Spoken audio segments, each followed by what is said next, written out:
Good afternoon. We are here this afternoon with Mr. Joseph Beecham Derry. Thank you, sir, for joining us. Okay, glad to be here. Thank you. You were saying that Beecham is a very important part of your name. Could you explain that, please? Yes, that was my mother's maiden name, and she grew up on the farm over here right across from the library where Mr. Dowlett now lives and has all those cattle out there and also a number of cars and things you've noticed. Yes, sir. That, my grandfather, whose name was Joseph Beecham, farmed that area and lived in that house. And they had a large family, and my mother went to the little school out on Street Road, and was it Westtown Road? The school road goes into Westtown. That little house was a schoolhouse called Shady Grove Schoolhouse, and that's where she went to elementary school. My grandfather and his sons worked there on the farm, and then my grandfather bought property on Lossley Road, which is about 2 miles south of there, and that's the house where I was born, my brother and sisters. And we still own the house and barn. We did sell off some of the ground. We had about 20 acres to start with. And that was a Beecham property, that's what I'm saying. My dad grew up in Chester Heights, that's where I live. He married, after marrying my mother, Minerva Beecham, he came to live with them the road, and that's where he spent the rest of his life. And it's good to know that it was a Beecham property, Yes. but ended up as a dairy property because he was no longer a liver. Now, my father grew up in, just about a quarter of a mile from where I live now. I live on Smithbridge Road, and I say Chester Heights, but I pay my taxes in Concord Township. I'm over the line. But because of the historical relationship with our family, the Derry family, in that area, I've always just said Chester Heights. My grandfather was chased out of Delaware for teaching other blacks how to read and write. Wow. And he ended up buying some property on Smithbridge, wasn't Smithbridge Road then, but in Chester Heights. And he never worked for anybody, he had his own business. He raised mushrooms and did post and rail in off season, and evidently made a good living. And the house remained in the family, and his son carried on the business after his death. I have a picture of his wife here. It was my grandmother, Anna Washington Derry. This was painted by Laura Wheeler Waring, who was a art teacher here at Cheyney. Yes. And I remember Mrs. Waring painting the picture at our house on on Lossley Road, because I lay on the floor in the parlor while she was painting it. And if you look through some of your old Cheyney records, you'll find that there was a very fine tribute made to Anna Washington Derry, because she was an active member of the community. They used to have a group here which reached out to the community, and they had monthly meetings. And the people of the community came here and had tea or a little repast and discussed their problems and were educated. This school has meant so very much to me in growing up, because we had Saturday school here. We worked in the industrial arts for making things and learning how to use the ruler and the planes and things. And then we had games and football season. We'd stay and watch the football games and that type of thing. We also got a very liberal education because we attended all the very fine programs that the school had here. I remember hearing Roland Hayes sing here. We had Madame Ivante, very fine singer. All the well-known people at that time passed through Cheyney, and we got a chance to be a part of it. Okay, Mr. Derry, you said, you know, that you were born in 1910, and in 1910 segregation was pretty much the law. Now, you told me earlier that when you went to elementary school, your school was desegregated. Well, we had a one-room school on Cheyney Road, which is now a residence.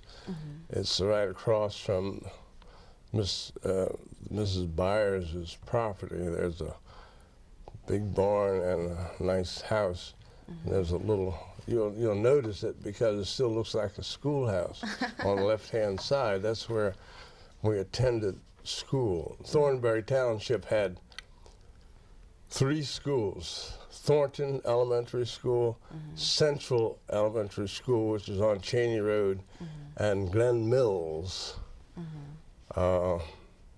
Public School. Don't get that mixed up with the other school. Okay. We attended Central School, and it was predominantly black, but there were about 3 or 4 white children who attended, and when it got down to that number, we had a problem with getting certified teachers who would stay and be regular. I remember we had, one year we had about 8 or 9 substitute teachers, and our parents got alarmed about this, that we were not getting proper education. So they went to the school board and asked if we might have a good quality teacher from Cheyney. And Dr. Hill was involved in it, and a lot of our Quaker friends. And they were successful in getting us a black teacher. Mrs. DeVere, I believe, was the first. Miss DeVere was the first one. And did a very good job. We had that type of education for 2 years, but the white students then dropped out and went to Thornton. So the school board decided to close the school and send us all to Glen Mills. And that's where I was under the teacher who was well known as a historian, Christian C. Sanderson. He has the honor of being a person who has a school, a building at the Westchester University named for him. My granddaughter lived in that building last year. she's now a junior at Westchester. Mm-hmm. Wow. But Christian Sanderson had a lot of fun teaching, and I think all the students enjoyed the extra things. I can't say about the educational things as well as the extracurricular things, because those are the things I remember most, because we learned the fundamentals of football and basketball and hockey, and those are the things you remember. But I remember when we took the 8th grade examination, we had to take a county examination. I think there were about 8 of us who took it, and there were only 2 of us who passed. There was a white girl and myself passed. The others had to go back and repeat 8th grade. So where did you go So from then there? I went to Westchester. We had a choice living in this area of either going to Westchester or Media. Since it was less cost to go to Westchester than it was to Media, I went to we had to pay your own fare. So I went to Westchester to high school. And after finishing Westchester, I came to Cheyney in 1928 and graduated at Cheyney Normal School in 1930. And in the fall of 1930, I continued my education at Westchester. I guess it was a state college, I guess. Cheyney followed a little longer, well, soon after giving a degree, but I figured at the time I came out I should get a degree. So I went to Westchester, changed from elementary to secondary, and got my degree in 1932. And I started teaching in Darby Township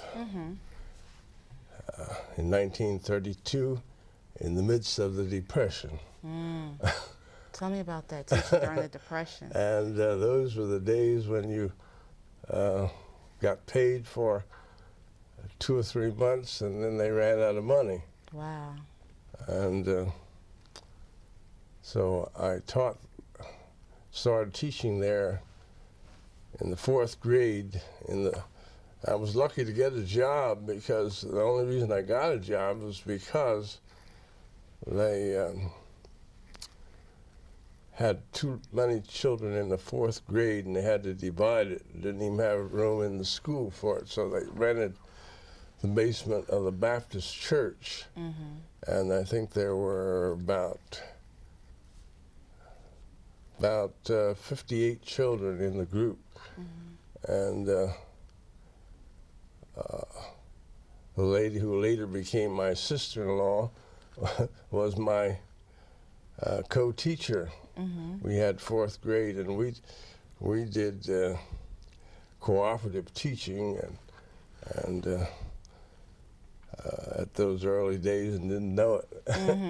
But we did I think we did a good job. She was a very talented lady and was very helpful to me to have, as a first-year teacher, to have somebody working along with me. And we made a good combination. We had some very fine young people that came out of that first-year class. Beautiful. And I stayed in Darby Township for 9 years. And then I was a teaching principal before I left, and at the Lincoln Elementary School.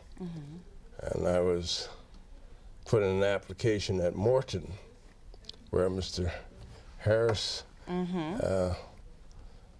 was a student before I went there. But I got a job as teaching principal at this small school. Very fine teachers there. And Mr. Byron Reed had succeeded me He got a job in Philadelphia. And we had the first dental unit in a school in Pennsylvania. Wow. The children all got free dental care. And we had a special room set up for a dental clinic, had a chair, had a committee, and the committee would come in and help the dentist. He would come twice a week. We did some very fine things there, creative things. And this was an all-black school, and there's quite a history behind that, because that school had been an integrated school, Morton Elementary School. But they built a new school called Sidney Smedley School on Alpha Terrace Avenue. And they tell me after they got the school built, all the children went there, and they sent the black children all back to the old school. And the parents were very much disgusted. I think they fought it and kept the children out of school for, say, 6 months, and finally gave in. But a breach had been made there, and between black and white, and they decided that they would make that school a good school. And even though we had hand-me-down books and that type of thing, but it was a quality school. And you had a problem there then where you didn't need to talk to our people about integration, and wasn't any need talking to the others. But we had an interesting thing that happened. A mixed couple came, and the father was white, the mother was black. And he took the children to the Sidney Smedley School and enrolled them. And on Monday morning, she took them. And the principal there sent them back to me. And she questioned about why such a thing would happen these days. And I said, well, it's against the law. And I gave her a copy of the school code. And she came to the school board meeting, the next school board meeting, armed with the law. All right now. And the solicitor told the school board, you might as well do something about this now, because I think in 2 years, I believe the Supreme Court is going to rule that you have to do it, and it says it's already illegal in Pennsylvania anyhow. So they decided the next year they would do something about it. We were a year before the Supreme Court decision. And they sent the first 4 grades to Sidney Smedley, and Phyllis Wheatley School had 5 to 8. And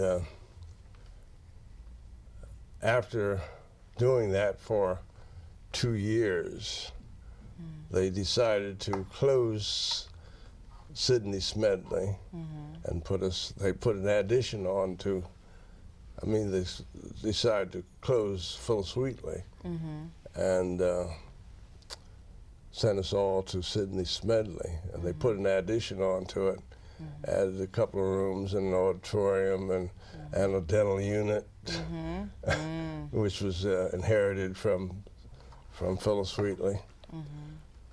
And since I was while I was at Morton, I got my master's degree from Villanova and was certified as an elementary school principal. So I got the job as principal of the school. And we also inherited our same dentist for the new dental clinic. It was Dr. Arthur King, who came from media. The only thing we lost was the medical doctor, was had been Dr. McKnight, but then we had a white medical doctor. But that was, I guess, fair. I stayed there and had an enjoyable time. We had quite an adjustment in having an integrated school. And since it was done in record time and with decency, they had some problems in Derby Township where they were supposed to increase their integration and also to change some buildings around. I was prevailed upon to go there, go back to Derby Township and be a part of that. And I spent the rest of my teaching career in Derby Township. We cross-bused. Derby Township never was a district that had segregated schools, I remember, but it was predominantly white on one side and predominantly black on the other, and they're still having problems that way. So we cross-bused, and then I went through the district reorganization. Instead of having just Derby Township, Collindale, Sharon Hill, and Fallcroft, the state combined the 4 districts, and I was very much a part of that. What were your feelings on that? And became Southeast Delco School District. What were your feelings about that, the combination, the merging of all 4 of the school districts? What was your question? What were your feelings on well, the it had many problems, but in order to get a better education for our children, I think it was a good idea. We didn't lose teachers. In fact, I think we probably increased, and their black teachers scattered throughout the whole area now, where they were all in one school district before. And your role in that, in the merge, and your role in the merge? Your role, and what role did you play in the merge after the merge? The role was to, I would say, be a person that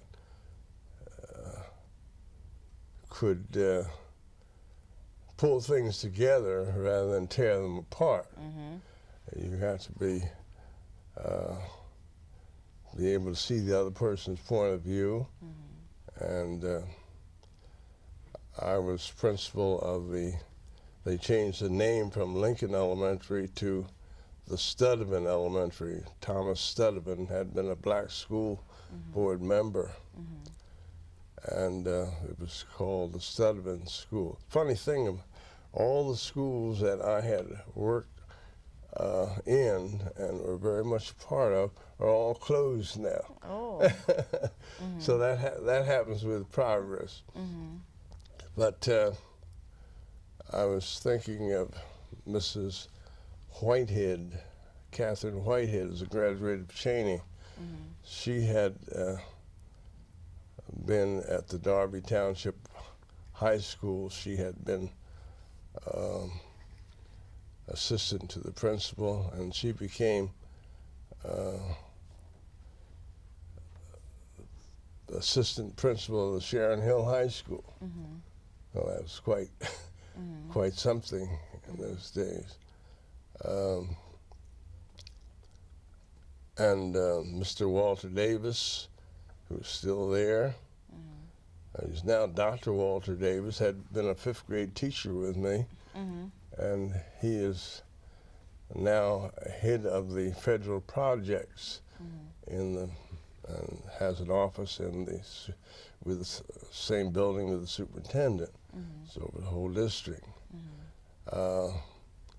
Dr. McKnight's son, who you have a building here called McKnight Medical Center. Yes. His son is also a Dr. McKnight, but an educational doctor. He is in charge of personnel in the district. Dr. Lances McKnight.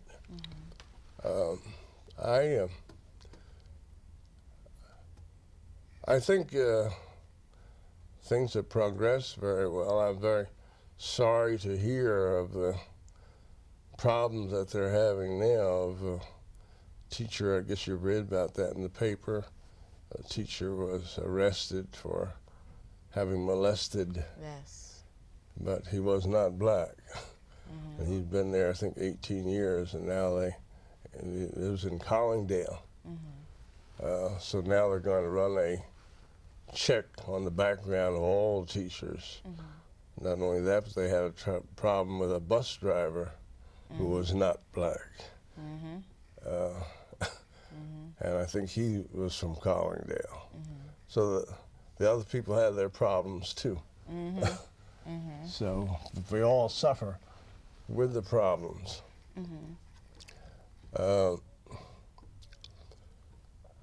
I haven't said very much about our little church up here. Would you like to say something? Yes, Please, thank you.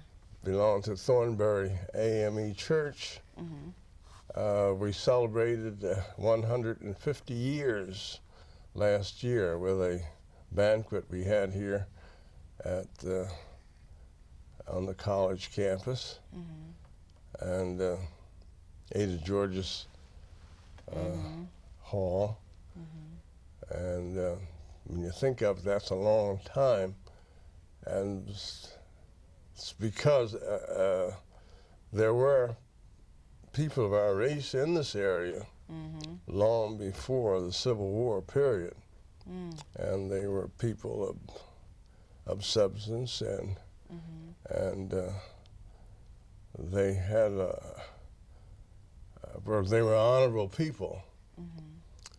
Evidently, the church started before that in the people's homes before they got their building.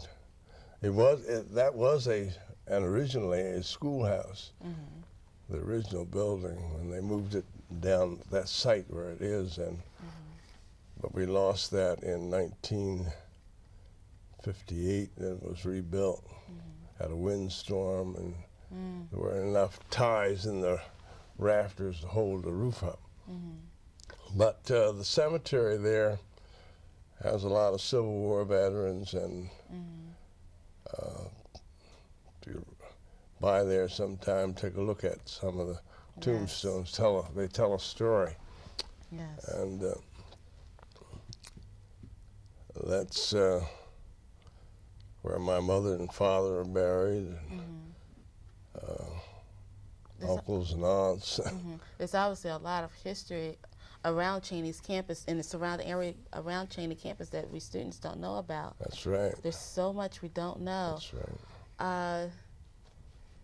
There's so much, excuse me, with slavery and segregation right on our backs, being that we just got our voting rights just 20 years ago. Do you think we have forgotten our struggle? Do you think civil rights has done us some good? Well, the struggle, it's done some good, and we just have to remember where the struggle still goes on. Yes. The struggle still goes on. I didn't mention much about the struggles that I've had. When I went to Westchester in the senior year, and I got ready to do my student teaching, the dean, there were 3 young men who went from Cheyney to Westchester, did the same. The other 2 did the same as I. And we had already done student teaching at Gay Street School, which was an 8th grade elementary school. And the dean said, well, we can't give you student teaching because there's no other place to send you. We suggest that you transfer to Temple, where you can get your student teaching. So I asked him, what's the matter with Westchester High School? I went there. Oh, we can't send you there. So I came home very dejected, and my dad started making some calls, and across the road there was Congressman George A. Welsh, who had an apple orchard. I used to work with him and his boys planting those apple trees. And he said he would do what he could, and he wrote a letter to the governor, and I had a copy of that letter, and the governor called Westchester and said that these young people should have the rights as anybody else. So they found, then the dean called us in and said, if you had a problem, why didn't you come to me? Dean Manhattan. So they found us a place to study. They sent us to Downingtown Industrial School, and Dean Manhattan was our critic teacher. I think he came once, but we graduated. All right. Okay. From Westchester. So, as I say, it's been a struggle all the way through. It was a struggle in Morton, Right. getting the people integrated and working together, and some of those people still are very thoughtful of me, and I get Christmas. One family moved to California, and they write me a little resume of what they've done during the year, what their children have done. When I left there, the little girl was just entering first grade. And I remember very very dearly, because I think she scored the highest test in the, you gave them a little test to see what's been done at home, you know. And she got them all right. All right. So did you have a family of your own? Yes. We have a, well, I didn't tell you about my wife either, did I? Oh. My wife was a graduate of Westchester, graduated 1 year before I did. And although I knew her in Westchester, we sat together once in a while in the library. But then when I went to Darby Township to teach, she came and to substitute for a year for her sister, who was the one that I started teaching with. And we got to know one another better. And we got married, and we had 2 children. Our daughter taught in Philadelphia 25 years. Her last job was at the Lamberton School, taught first grade. She married Anthony Wicks, who attended school here. My daughter graduated from here, but she passed in 1983. She had a brain aneurysm, but her children are doing well. Her oldest son graduated from Carnegie Mellon in math and computer science, and he has a very important job with Carnegie Mellon down in Baltimore. And he was nominated as the for recognition as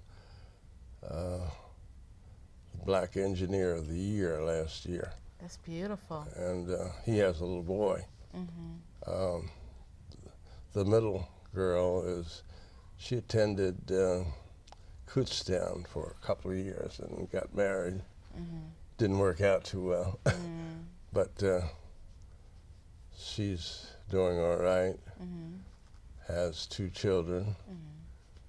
She was working at a bank. Our youngest, my daughter's youngest child, will be a senior next year at Westchester. We had a son, Joseph Derry Jr., who is head of a construction company called Parametric. I'm very proud of what they have done. He's had some very important jobs.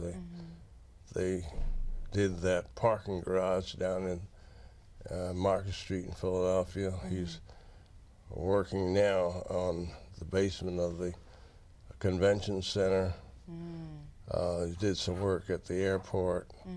The company's doing work out in California. They've done the work down in Birmingham. They had an office down there for a while. They're working to the airfield down in Atlanta.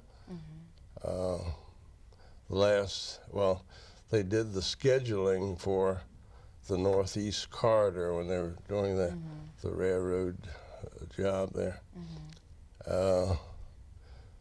The last big job they had was he had the concrete work for that new tunnel they're building from Hampton Roads to Portsmouth, Virginia. I think they did the sections in Maryland at the naval base, and then they floated the tubes down on rafts and sunk them. So he's in the big time with construction, but it's a very difficult thing. And there again, you're fighting the thing all over again, because he finds now that you can't be just a small contractor with a tick to set aside. You got to be up against the bigger ones in order to get any big work or bid with some of the big companies. So the struggle goes on, whatever kind of work you're in. Can you tell me 2 things you try to instill in your children for them to carry on? 2 things. Or well, faith in God, and to say if you're going to do something, to do it. To be truthful and hardworking.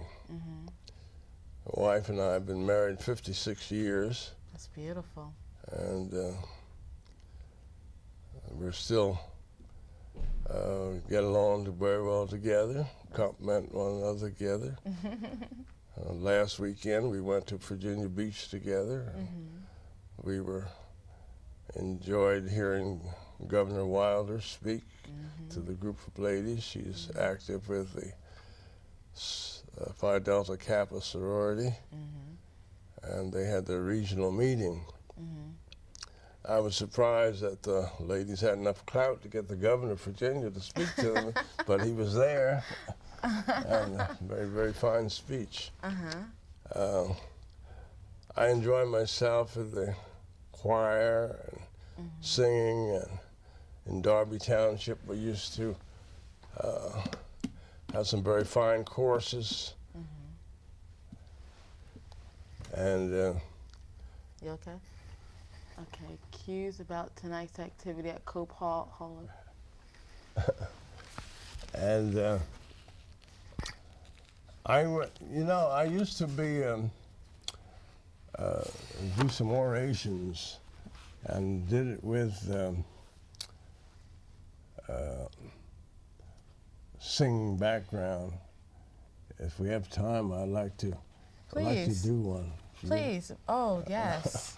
I used to do The Creation by James Weldon Johnson. And I remember Samuel Lewis, who was a graduate of Phillips Wheatley School, coming to me because he wanted to do The Creation at their commencement. And he came to me to ask if I'd help him with it. And I did. And he told me, Mr. Derry, if I could do that, I wouldn't be teaching. So he went to California and tried to act. I don't know how he made out, and God stepped out on space. He looked around. He said, I am lonely. I will make me a world. And as far as the eye of God could see, darkness covered everything, blacker than 100 midnights down in a cypress swamp. Then God smiled, and the light broke. The darkness rolled up on one side. The light stood shining on the other. Then God reached out and took the light in his hands, and God rolled the light around in his hands until he made the sun. And he set that sun ablazing in the heavens. And the light that was left from making the sun, God gathered it up in a shining ball and flung it against the darkness, spangling the nights with the moon and the stars. And down between the darkness and the light, God hurled the world. Then God himself stepped down. The sun was on his right hand. The moon was on his left. The stars were clustered above his head, and the earth was beneath his feet. And God walked. And where he trod, his footsteps hollowed the valleys out and bulged the mountains up. Then he stopped. He saw that the earth was still hot and barren. So God stepped over to the edge of the world and spat out the 7 seas. He batted his eyes, and the lightnings flashed. He clapped his hands, and the thunders rolled, and the waters above the earth came down. The cooling waters came down. Then the little green grass sprouted. The pine tree pointed its finger toward the sky. The oak spread out his arms, and the lakes cuddled down in the hollows of the ground, and the rivers ran down to the seas. Then God raised his arms and waved his hands over the sea and over the land and said, bring forth, bring forth. And quicker than God could drop his hands, fishes and fowls swam the rivers and the seas, roamed the forest and the wood, and split the air with their wings. Then God walked around, and God looked around on all that he had made. He looked at his sun. He looked at the moon. He looked at the stars. And he looked on the earth with all its living things. And God said, I'm lonely still. So God sat down on the side of a hill.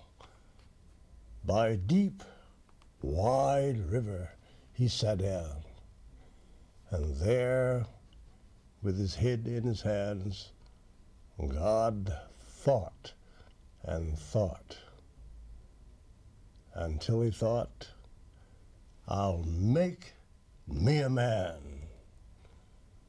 Up from the bed of the river, God scooped the clay, and by the bank of the river, he kneeled him down, and there this great God, who lit the sun and fixed it in the skies, who flung the stars to the most far corners of the night, who rounded the earth in the middle of his hands, this great God, now like a mammy bending over a baby, kneel down in the dust, toiling over a lump of clay until he shaped it into his own image. Then into it he blew the breath of life, and man became a living soul. Amen. Amen. Oh, Mr. Derry, thank you.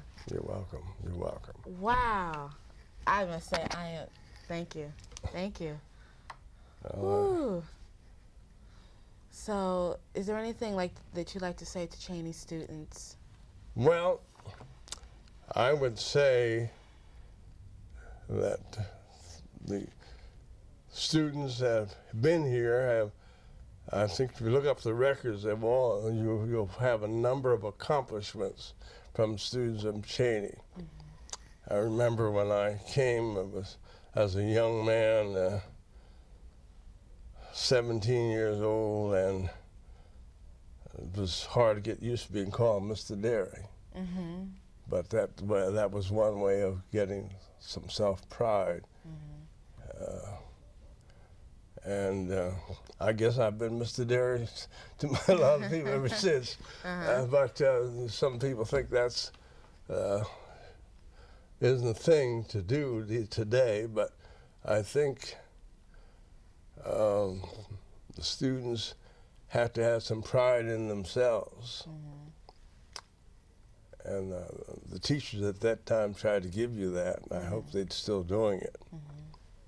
And if you have pride in yourself, and you go out to work, you can give some of that pride to other people, other younger people. And you have to study, because you have a lot more things to contaminate you now than we had. I remember when this lady, when I was studying, we had lamp lights, and she would sit up with me and try to read her Bible as I was studying. It kept me company, and every once in a while she would ask, what is this word? What is this word? But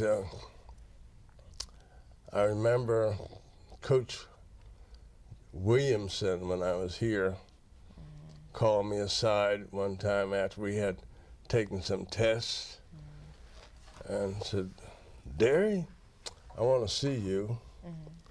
I was wondering what he wanted to see me. He taught psychology, a very brilliant man.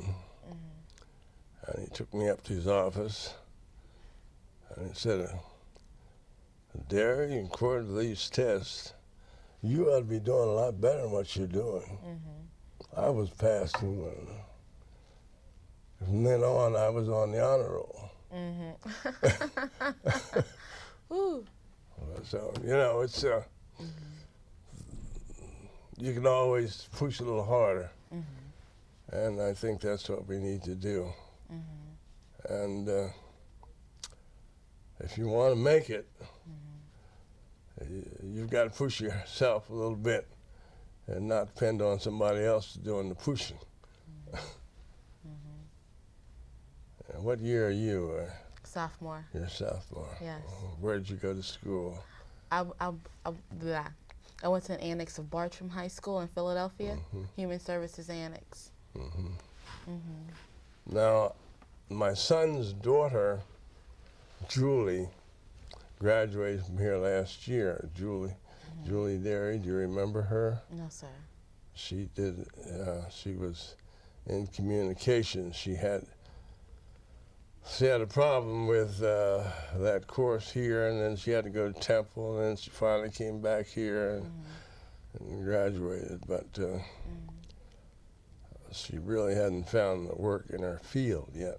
But she keeps on trying. She will. Definitely.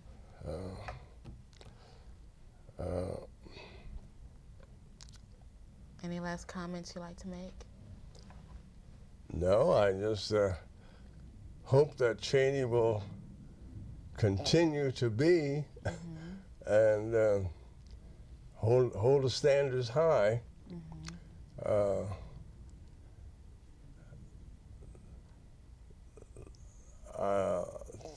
This Saturday, I'm going to take my wife back to Westchester for their alumni day. This will be her 60th year out of Westchester. Next year will be my 60th year. But I was here last year, which was the 60th year from Cheyney, and there wasn't much done about it, but I'm still a loyal Cheyneyite.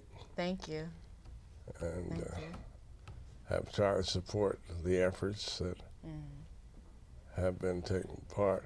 I don't know whether you, I know you would know, Mr. Harris might know, that up here where your parking lot is on top of the hill, there was once a home for boys called Sunnycrest Farm.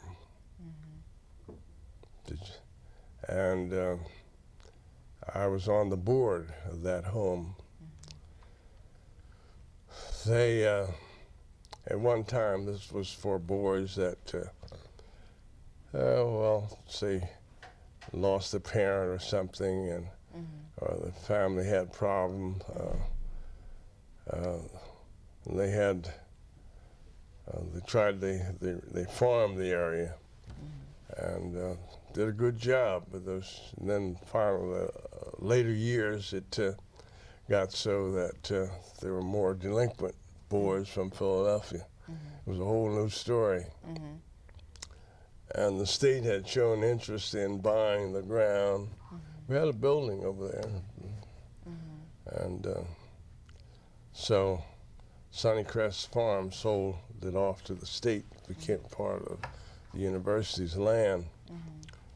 But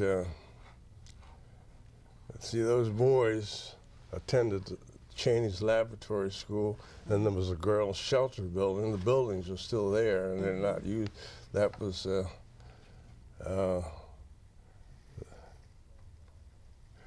done by mostly Quakers, I think, the girls. But they had a laboratory school, and the student teachers did a lot of, and they had a principal of that school. Now that school was closed, so it became a problem for Sunnycrest children where they were going to send them to school, you see. And they caused some problems in the school, so they just sold it out, and then it became a part of the youth services program in Philadelphia. I think it was over $300,000 that was realized from, at that time wasn't, it was pretty good money, but it went into Philadelphia. And I, along with some other board members, I remember Dr. Daniel Test, who was the headmaster of Westtown School, and Mr. Bill Conran and some others. We would go into Philadelphia to their board meetings, and we had enough influence to get them to rebuild a carriage house on one of their sites. and it was renamed the Sunnycrest Annex in Philadelphia. So the work is still going on, even though it's not out here, but probably for those who need it most. But my children attended the laboratory school over here. Miss Hall, Banjan Hall, I've mentioned her before, came over to Chester Heights. We had a two-story building there for school, had an outdoor toilet, and she talked to me, my wife, about what kind of education they were getting there. And we decided to sacrifice and see they got over here to school. And that was, I think, a very fine move that we did, because they got a good education over here. And when they went to Media High School, the kids want to know, well, where'd you get those highfalutin words from? They were kind of out of place because, you know, they had a good background in English, talked well, and they took part in the activities. Here again, fight all the way through. Right. They took part in the plays. You know, that was unheard of at Media High School, so they kind of had their activities all separate. And but they took part in the senior play. Well, Mr. Derry, thank you so much for such an enlightening afternoon, and for teaching us so much and for giving us some information about Cheyney University. Thank you very much for an opportunity to be interviewed. Thank you. This has been an afternoon with Mr. Joseph Beecham Derry.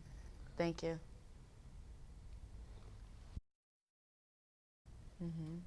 Okay, would you like to continue? Well, I want to thank Mr. Harris for taking the time out to put this on tape. Yes. Mr. Harris came to our church one Sunday, and gave us a nice message and let us know his background and where he was coming from, and we enjoyed his presentation. We've had a good relationship between Cheyney and our little church. It used to be that we had quite a number of students that would come and participate in the Sunday school and things like that. Oftentimes we had a person who played the piano, and some of them, we had one came back last year who had, I guess we hadn't seen her for 20 years, but she came back and almost had to be reintroduced. But she had played the piano for us. And so it's a nice relationship, and we hope that some of that relationship will still go on. We don't have as many as we used to have. It used to be we kind of carpooled and came down here and picked up students if they wanted to go. We don't. The same service would be available if someone wanted to go, but we haven't had any requests. Our pastor up there is the Reverend Joan C. Charles. Reverend Charles lives in the community, and she had taught in Chester for 25 years before she went into the ministry. She's well prepared and is working on her doctorate. And gives a good message. First time we've had a woman pastor, but we're getting used to it. And her husband's a very fine gentleman who's a carpenter, and very fine tradesman, and a very Christian man. Okay. Okay, thank you.